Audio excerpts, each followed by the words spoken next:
بسم الله الرحمن الرحيم. قال تعالى: ومن أحسن قولا ممن دعا إلى الله وعمل صالحا وقال إنني من المسلمين. اسی طریقے سے جو ہے رحمت اللہ لمن فی قلبہ رحمہ،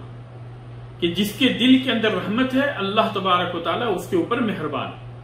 جس کے دل کے اندر رحمت ہے اللہ تبارک و تعالیٰ اس کے اوپر مہربان ہے. اور اس سلسلے میں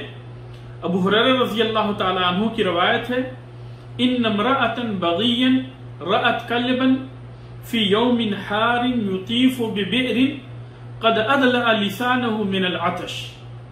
فنزعت له موقها فسقته فغفر لها به. ابو ہریرہ رضی اللہ تعالی عنہ کہتے ہیں کہ رسول اللہ صلی اللہ علیہ وسلم نے فرمایا: ان امرأة بغیا رأت کلبا فی یوم حار، کہ ایک جو ہے فاحشہ عورت نے سخت گرمی کے دن میں ایک کتے کو دیکھا، یطیف ببئر، اور وہ کتا جو ہے وہ چکر لگا رہا تھا، کنویں کا چکر لگا رہا تھا. قد ادلع لسانه من العطش، اور پیاس کی وجہ سے، پیاس کی شدت کی وجہ سے وہ اپنی زبان کو باہر نکالے ہوئے. فنزعت له موقها، تو اس عورت نے جب اس کتے کی حالت دیکھی تو اسے جو ہے اس کتے کے اوپر ترس آیا، اور اس نے جو ہے اپنے جراب نکالے، اور جراب نکال کر اس کے اندر پانی بھر کر جو ہے باہر لے کر آئی. فسقت ہو، اور اس سے جو ہے اس کتے کو پانی پلایا. فغفر لها به، تو اس عمل کی وجہ سے اس عورت کی بخشش ہو گئی، اللہ تبارک و تعالیٰ نے اس کے گناہوں کو معاف کر دیا. تو اس حدیث کے اندر اس بات کی دلیل ہے کہ اس عورت کے دل کے اندر جب اس جانور کے لیے رحمت آئی اور اس نے اس جانور کے اوپر احسان کیا، تو اللہ تبارک و تعالیٰ نے بھی اس کے ساتھ احسان کیا، اور اللہ تبارک و تعالیٰ کی رحمت بھی اس کے اوپر نازل ہوئی کہ اللہ تبارک و تعالیٰ نے اس کے گناہوں کو معاف کر دیا. اور اس حدیث کے اندر یعنی اس چیز کے اوپر ابھارا گیا ہے کہ لوگ جو ہے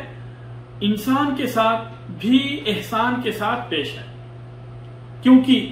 جب ایک جانور کو پانی پلانے کی وجہ سے اللہ تبارک و تعالیٰ بندے کو اتنا بڑا اجر دے سکتا ہے، تو ایک انسان جو کہ اسی کی طرح سے یعنی انسانیت کے اندر برابر ہے اور اسی کے ماں باپ سے وہ پیدا ہونے والا شخص ہے، تو جب اس کے ساتھ وہ احسان کرے گا تو اللہ تبارک و تعالیٰ اسے اس سے بھی زیادہ اجر و ثواب عطا کرے گا. اور اس حدیث سے یعنی یہ بھی استدلال کیا گیا ہے کہ اگر کوئی انسان جو ہے وہ ضرورت مند ہے، چاہے وہ کافر ہی کیوں نہ ہو، تو اس کے اوپر بھی جو ہے نفلی صدقہ کیا جا سکتا ہے، اس کے ساتھ بھی نفلی صدقہ کیا جا سکتا ہے. اور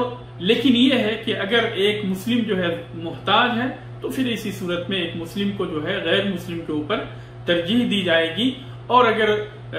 جو ہے کوئی دوسرا شخص جو کہ غیر مسلم ہے اگر وہ زیادہ محتاج ہے تو پھر اسی صورت میں جو ہے اس کو ایک مسلم کے اوپر ترجیح دی جا سکتی ہے، اور اس کی ضرورت جو ہے وہ پوری کی جا سکتی ہے.